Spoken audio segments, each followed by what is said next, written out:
Hello, I'm TAP-G. And I'm SurferClock. And welcome to What's the Attraction? Where our work is your vacation.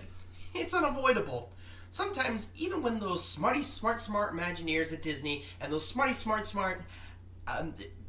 Universal Gineers at Universal Creative. That's not a word. Neither is Imagineer. Touché. Proceed. Those who build and design the ride concepts engage in a tough game.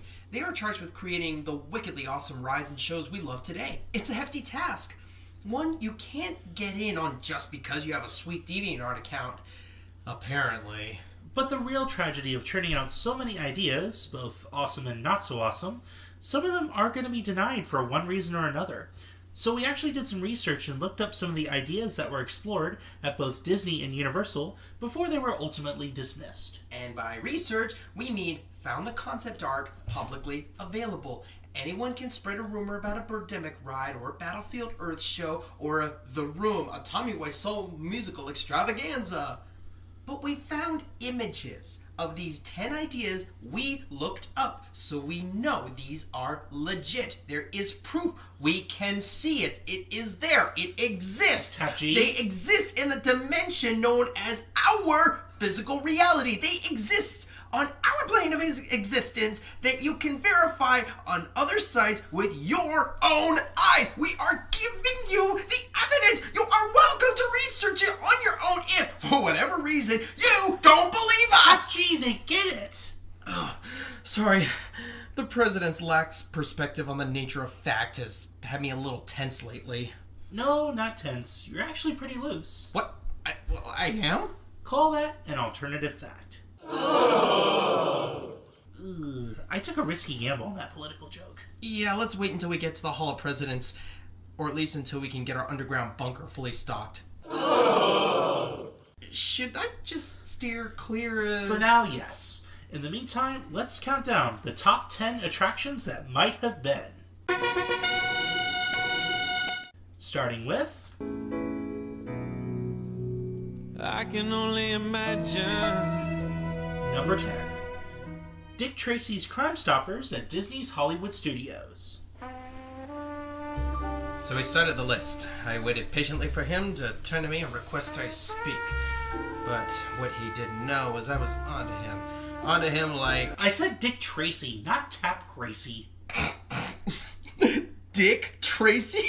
What kind of cheapo, sick-array knockoff of a name is that? Could they be more obvious? In the late 80s, early 90s, the Disney company was just starting to get back onto its feet financially after a 20-year period of mediocrity. Once they started reaping the box office rewards, they were excited to start making rides based off of movies again. Among the many movies that Disney had hoped would win big was Warren Beatty's Dick Tracy, based off the comic strip by Chester Gould. While a modest hit, the film didn't do as well as they'd hoped. Not to mention a sea of legal issues tangled up any hope of a sequel for the 1990 film. Still, during construction of Disney's MGM studios, Disney got excited and worked on an attraction called Dick Tracy's CrimeStoppers, a ride that was not only set to be a huge e-ticket, but would also have contributed to the 1940s feel of the romanticized Hollywood. Supposedly, guests were to hop aboard their vintage cars and screech through the streets of... Wait, where did this movie take place again? New Chicago, Troy, Tri-State County? And, no joke, these guests would have grabbed some mounted Tommy guns like some twisted retro version of Buzz Lightyear's Space Ranger spin and start gunning down and get gunned down by Big Boy Caprice and his goons. Whether the technology just wasn't quite there in 1990, or the whole thing would have been too expensive, or if the movie just wasn't successful enough, we may never know. It may have been all three. In any case, Dick Tracy's CrimeStoppers never came to be, making it a closed case.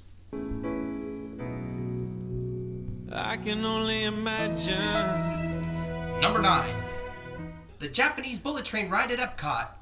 Epcot's World Showcase is fraught with pavilions and rides that never came to be. Russia, Spain, Puerto Rico, Israel, the United Arab Emirates were all planned, as were the rides based on Germany's Rhine River, Japan's Mount Fuji, and Switzerland's Matterhorn. But out of all of them, the most interesting one we unearthed was the Japan bullet train ride based off of the Shinkansen train system in the land of the rising sun. The Shinkansen trains are among the fastest railways in the world, topping speeds of around 200 miles per hour. A hallmark of Japanese efficiency and ingenuity, Disney hoped to showcase this as one of their big e-tickets of World Showcase. In this attraction, guests were treated to the sights of Japan, whizzing by at breakneck speeds as you gaze out at the countryside and skylines of Japan. Now, TAP-G and I haven't been to Japan, but we imagine it would have been absolutely beautiful. Of course, that in and of itself is pretty cool, right? Who wouldn't want to zip by the majestic Mount Fuji, historic Kyoto, the serene Kinkaku-ji, or the grandiose Senso-ji? However, this is Disney we're talking about, so, of course, something goes wrong! So, among other plans, Imagineers explored the idea of the kaiju king of monsters, Godzilla, stomping through. We don't know if the giant lizard was to interact with the train or just popped up as some tongue-in-cheek cameo, but it's possible that might have been deemed slightly in poor taste. Was it that killed the idea? Not likely, but a lot of rides were nixed in World Showcase in the first decade. Still, a scenic train ride through Japan at Disney? Make it the train from Spirited Away or the cat bus from My Neighbor Totoro, and you gotta deal with this gaijin, Disney. But if they got the cat bus, they'd have to feed it.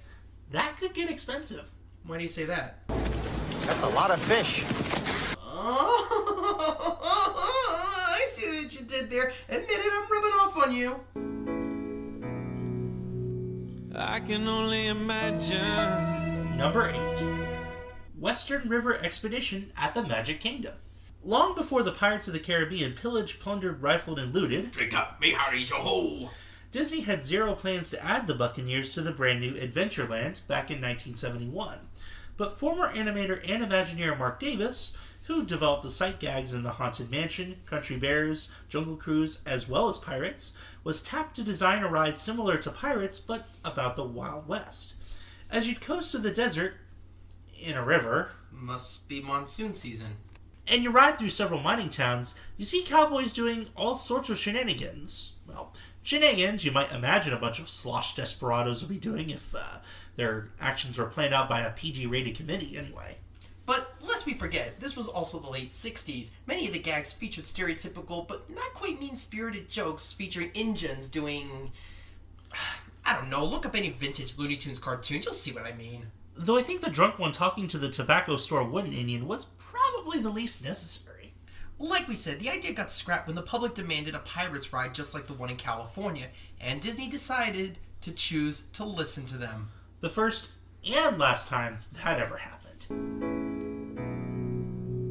I can only imagine. Number 7. The Dark Kingdom, Walt Disney World's proposed 5th park. Disney has flirted with the idea of making a 5th park to expand its Floridian empire for a long time. Fans have speculated on it for a long time too. Not much is known about this plan, but it surfaces on social media from time to time, teasing those who have been dying for more villain exposure at the Disney parks. While the Magic Kingdom is a towering beacon of magic, hope, optimism, and happiness, the Dark Kingdom was intended to be the evil twin, dedicated to the Rogues Gallery of Disney. We have no record of how far along this project got, but considering this image was all we could find, it's likely it never got much further than the preliminary concept stage.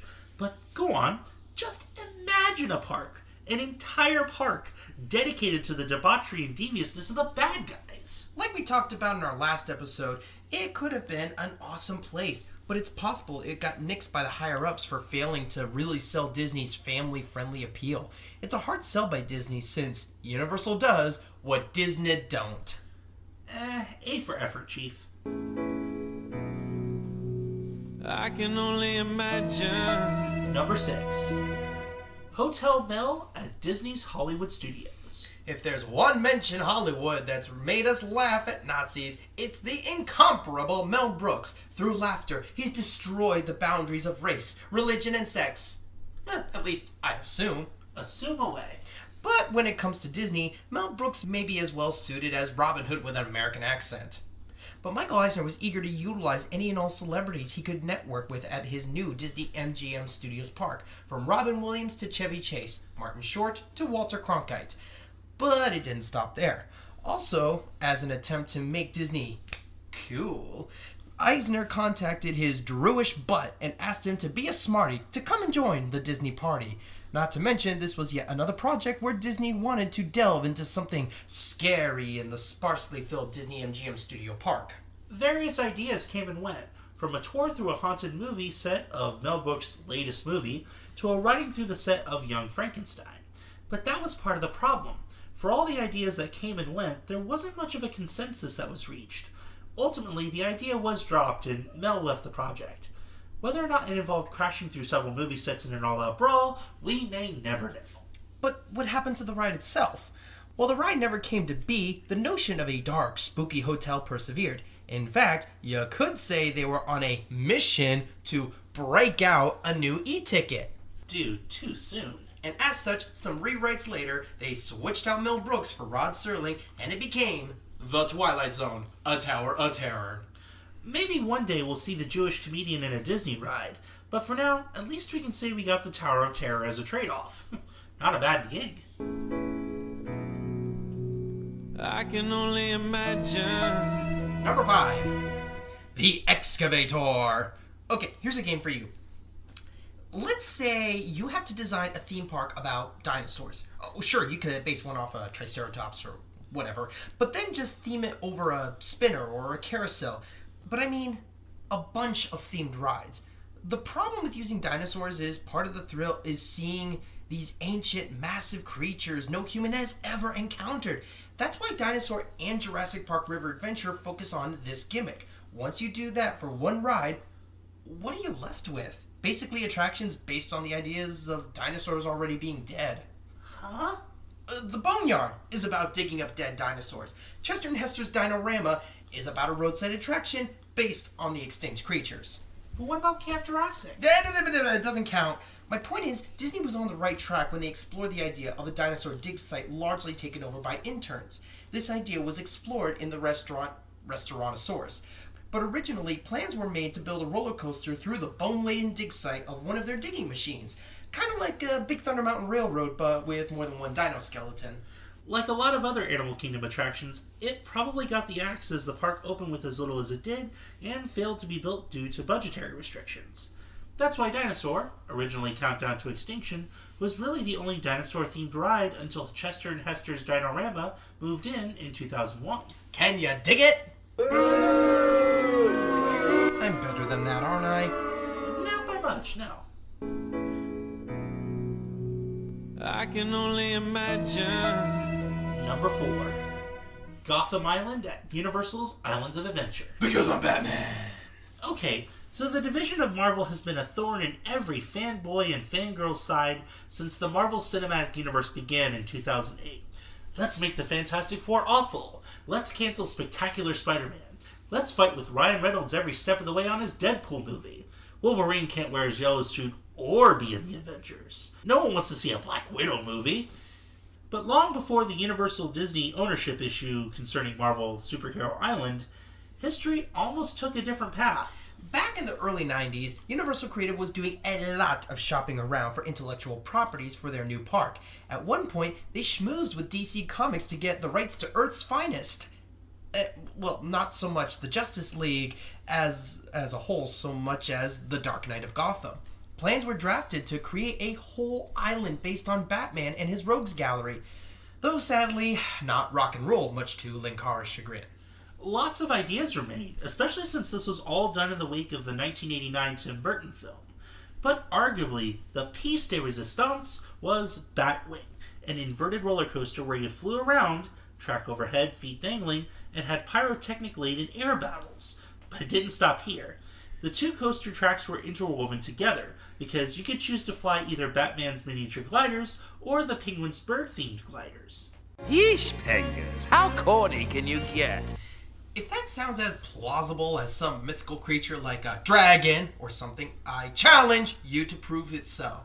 As we all know, DC instead went with Six Flags, where fully themed ride experiences are in short supply. But given what we see today at Marvel Superhero Island, The Amazing Adventures of Spider-Man mostly, just imagine what could have been with a ride based on the Dark Knight. Imagine the theming, the atmosphere of one of the richest superhero mythos in all of publishing. Imagine all the shops where you could spend your money with all your very own bad credit card. You done? Holy missed opportunity, Batman! By the way, have you ever danced with a devil in the pale moonlight? Why so serious? What? Look, we've been doing Marvel jokes for years. There's not a lot of opportunity to riff on Batman memes and quotes around here. I'm cashing in on them while I still can. What else you got? Riddle me this. I'm the gosh smooth Batman. Martha! Okay, I'm good. Gotham Island, where even Ben Affleck can't be sad. Aw, that was a good one. I can only imagine. Number 3. Beastly Kingdom at Disney's Animal Kingdom. Hey, Planeteers, animals are cool, right? And dinosaurs are awesome too, but they're all dead. You know what else is awesome? Theoretical physics, and City Hall records, and 1956 Chevy Bel Airs. I had a point. During the planning of Disney's Animal Kingdom, Disney had plans well in the works for a land dedicated to mythical creatures. And that, kids, is why a dragon dominates the logo of Disney's Animal Kingdom. And that's why you'll see little tiny hints of mythical creatures peppered throughout the park. Beastly Kingdom was set to feature a hedge maze called Quest of the Unicorn and a dragon roller coaster, among other things. However, it just was not to be. Cutbacks forced the park to open in 1998 without Beastly Kingdom. Instead, Camp Mini Mickey was erected, featuring a Pocahontas show, a Lion King show, and some character meet and greet trails. Originally, Disney hoped to pursue Beastly Kingdom a few years down the road, but, quote, a few years down the road turned into, yeah, smooing right. The Imagineers who mapped out Beastly Kingdom, disappointed, left the company to create Universal's Lost Continent land at the brand new Islands of Adventure Park. And because the universe is cruel and unjust, Lost Continent is slowly getting swallowed up by the Wizarding World of Harry Potter. Because, I guess, Stephen Wright is God? I don't know. Kids, look him up. In 2015, Camp Mini Mickey closed to make way for Pandora, world of Avatar. So no matter how you slice it, it did eventually become a land dedicated to a fictional realm of fictional creatures. At least until the Death Star blows up Pandora too. I can only imagine. Number 2. The Great Muppet Movie Ride at Disney's Hollywood Studios. Riffing on popular culture has been a mainstay for decades now, from The Simpsons to South Park to Deadpool. But among the pioneers of television was Jim Henson's brainchild, The Muppets, where the funny foam and felt friends flung forth frivolous funny farces by the forkload. As the relationship between Disney and Henson gelled, plans were made to build a whole section at Disney-MGM Studios dedicated as Muppet Studios, which even included an eatery featuring the Swedish Chef. But in addition to some shows, like the short-lived Here Come the Muppets and the perennial favorite Muppet Vision 3D, there were also plans to construct a parody of the landmark attraction, the Great Movie Ride. Much like the original, we guests would slowly coast through scenes of classic movies. However, Kermit and Friends can't resist remaking Hollywood in their own image.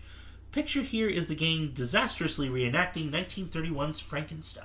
Henson died in 1990, stalling out plans to merge Jim Henson Productions into Disney.